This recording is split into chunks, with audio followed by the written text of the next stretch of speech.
Hi there.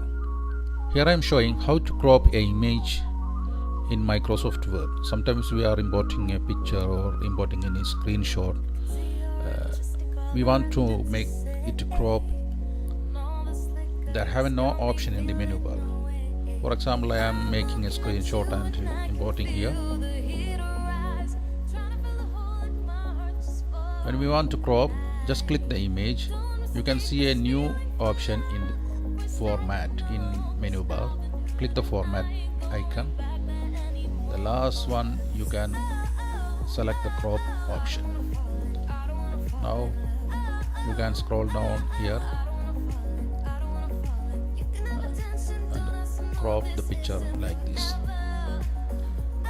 Okay guys, thank you for watching. Have a nice day.